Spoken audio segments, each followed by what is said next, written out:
There's a disease spreading like wildfire all over the world, and its name is social media.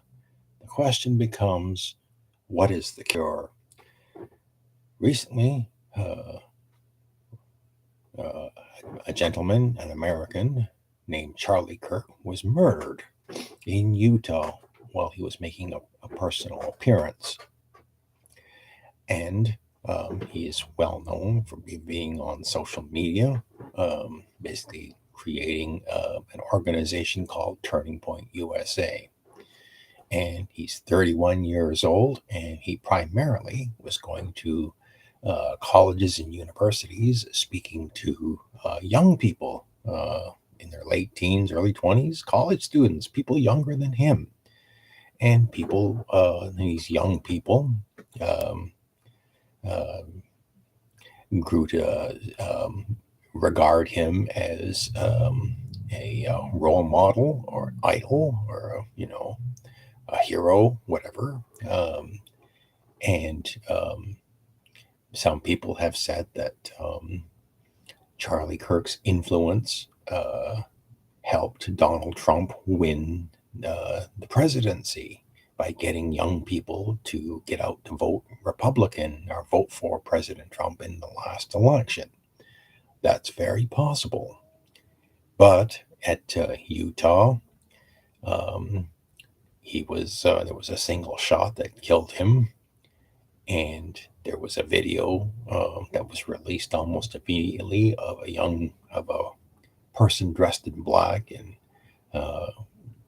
climbing off a roof and running away from the scene of the crime.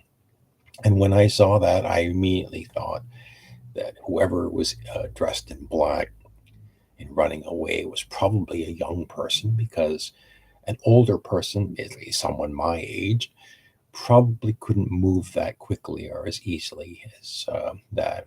And sure enough, um, uh, this person confessed, and he was eventually turned in by his father.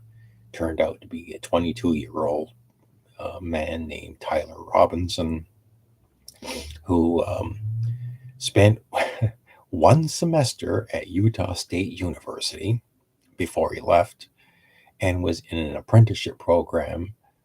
He was an engineering apprenticeship program at Dixie Technical College. Um, so Now he apparently confessed, so it's most likely that he'll be convicted. And they do have the death penalty in Utah, and unless he hires a lawyer who can strike a deal and probably get him life in prison for the rest of his life to avoid the death penalty, it's most likely he's going to get the death penalty, and that'll be the end of that. However, one thing I did, as I've been kind of watching the reaction to what has been happening in the death of Charlie Kirk, is uh, can be boiled down to the disease that is social media.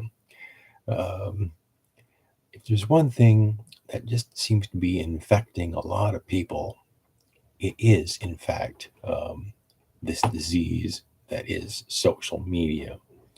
It should be noted, social media is not reality. Social media is kind of like this life of its own, this world of its own that people exist in. And um, there are there is just a lot of the craziness isn't necessarily the people that are on it. The craziness is the social media environment itself, the madness, the insanity of social media. It is a disease that can infect everyone, including myself. I'm so glad that I can. I was originally 24 hours ago made a video of this, and I had to eventually I had to take it down because I felt that I was being infected by the disease of social media, and it took me listening to a couple of podcasts um, I would give credit to Chris Cuomo. He did a whole podcast on, or a whole video cast on the aftermath of Charlie Kirk's death. Also, the Marcellus brothers at Midas Touch did a video on this as well. And um, fortunately, Video and Don Lemon did one. So listening to these podcasters, videocasters, kind of talked me off the ledge to delete my first video, and this is why I'm doing a separate one, because there was a lot of things to like about Charlie Kirk and a lot of things to dislike about Charlie Kirk. However, one thing I will say that I agreed with him on was that one thing that the founding fathers of the United States of America got right was the First Amendment, the freedom of speech. Charlie Kirk, and basically anybody like myself, for example, but in the United States particularly, anybody can say whatever they want. Speech is protected by the First Amendment of the United States Constitution. And that basically means you can speak your mind about anything, whether it's about politics, religion, abortion, gender, immigration, all these hot button issues that are um, in the news these days. And, I was born in 1966, so I'm 59 years of age, almost twice as old as Charlie Kirk. And so, like, I've seen people speaking their minds about um, numerous hot button issues. And, you know, there was civil rights in the early 1960s, the Vietnam War. People had a lot to say about that. There was Watergate. There was uh, the end of the Vietnam War and Watergate around the same time. Um, Abortion rights, um, you know, 50 years, almost 50 years of that. So, like, you can be pro choice, pro life. Um, but the important thing is, and I'm getting back to Charlie Kirk, was that yeah, he would go to these colleges and universities and he would engage in dialogue with, I guess, college students, these younger people, and basically challenge them to debate them on issues. Now, mind you, he was sort of like tipping the playing field into his advantage by doing this because he was speaking to college and university students, basically people much younger than him.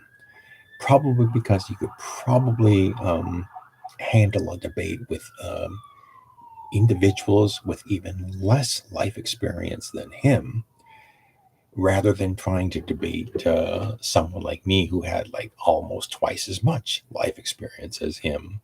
It would have been interesting to see if he would engage in debates with people who are like in their 50s and 60s and 70s, whether or not, you know, um, first of all, he would agree to do something like that and what kind of a result he would get. I have been checking out some of his recent appearances, like one of them was on Bill Maher's Club Random, where he was on his best behavior. I'll give him that.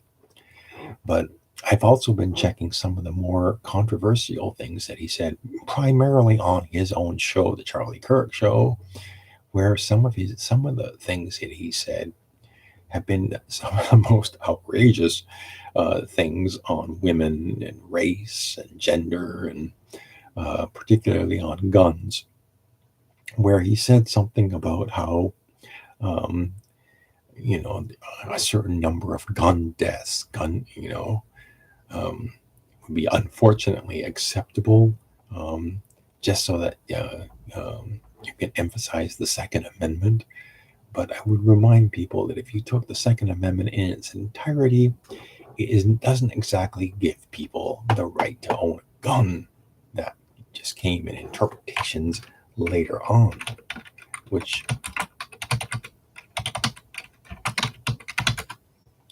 which basically the Second Amendment of the United States Constitution, a well regulated militia being necessary to the security of a free state, the right of the people to keep and bear arms shall not be infringed. So basically, what it's talking about is giving Americans the right to form militias, armed militias, shall not be infringed. Um, you have the right to form a militia. It does not mean you have the right to own a gun. There's a, I'm sure later on, um, uh, people will argue, well, yes, it does. That's what it means. Well, you can debate that probably until the end of time. Nonetheless, um, Charlie Kirk firmly believed in the First Amendment. Yes, he was a very religious man. Full disclosure, so am I. I'm a Pentecostal Christian, and I probably will be until the day I die. So, but I'm an educated Pentecostal Christian. I too went to university, 3 years, um, and I graduated from university in Canada. So but Charlie Kirk firmly believed in the First Amendment, in debating, and one thing that I could find common ground with him is that like I said, that's the one thing in America I firmly agree with that they got right. Um, I listen to a lot of right wing talk radio here in Canada on AM 640 primarily, and the hosts usually have a right wing, right of center spin or right opinion on a lot of the issues, and I often feel that. This is the only way I'm ever going to learn about how the right wing thinks. I can't just listen to people preaching to the converted on the left, because even I sometimes find that the left, the radical left, the far far left, I just can't listen to. I would even say the same thing about the radical far wing right. I really can't listen to them for too long. Fortunately, even though the right in Canada can be out there a bit, they're not as radical as the radical in the United States, the radical right in the United States. But nonetheless, um, 24 hours later, I'm a little relieved that,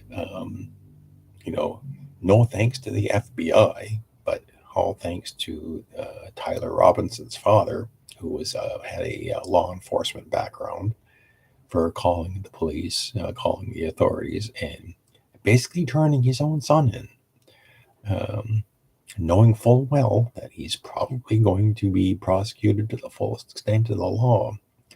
But nonetheless, he had to be turned in. It was the right thing to do. Justice had to prevail. And so now, the future of social media, like, you got to realize that this is a very infectious, insidious organism that exists out there, and that sometimes you just need to, turn it off. It reminds me of the arguments back in the 1980s.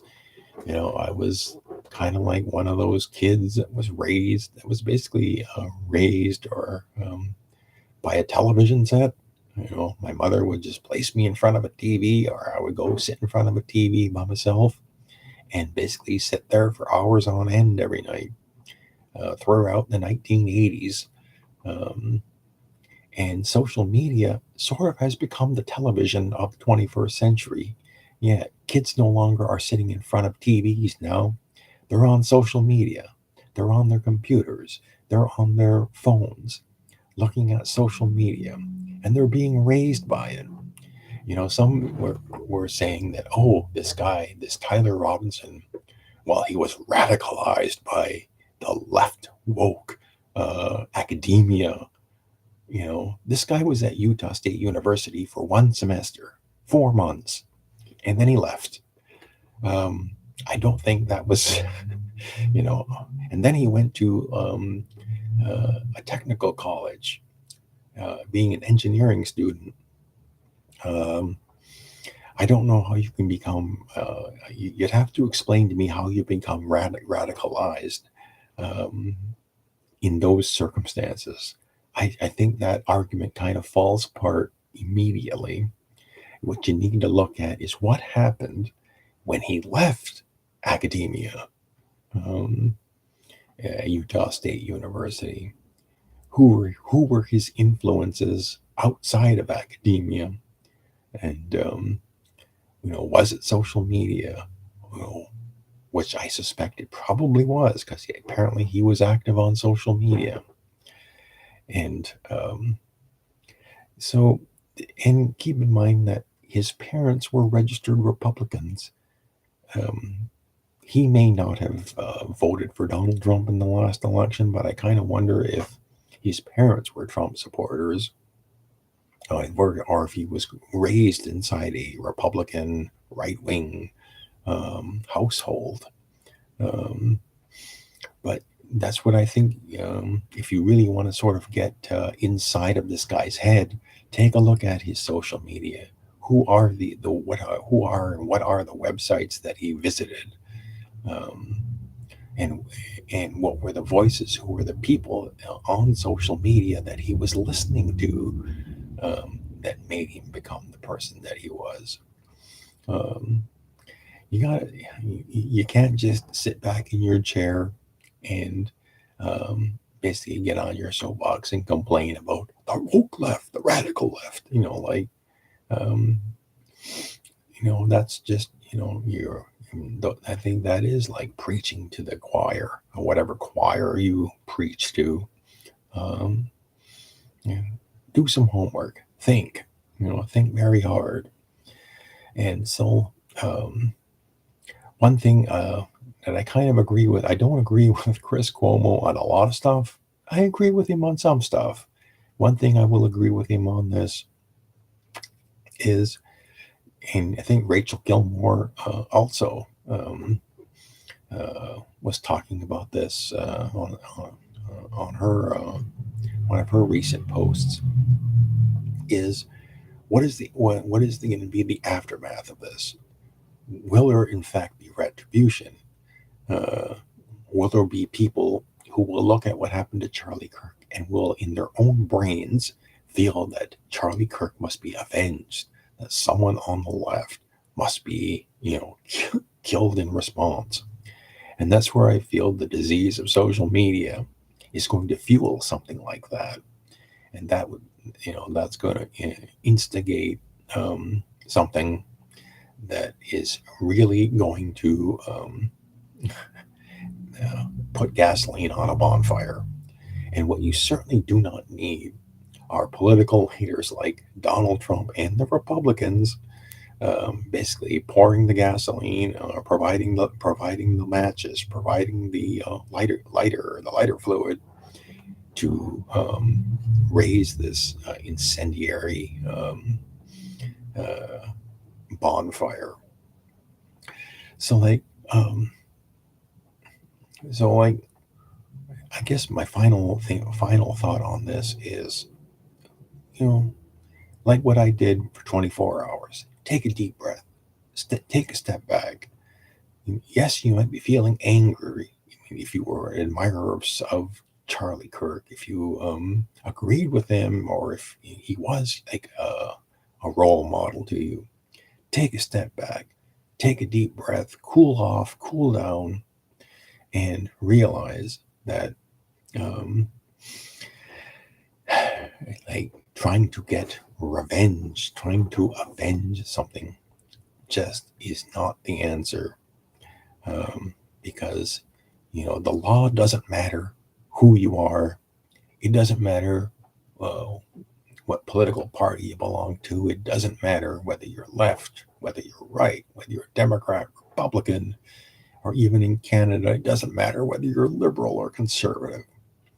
inside a court of law, the only thing that matters is the law. And if you take revenge on the left to avenge Charlie Kirk, you're going to be treated just like Tyler Robinson. Take my word for it, that's exactly what's going to happen. So this has been Toronto Stevie Live, the political desk. And like and subscribe. Give me some comments. Let me know what you think. And I'll keep posting videos. Thank you very much. And good night.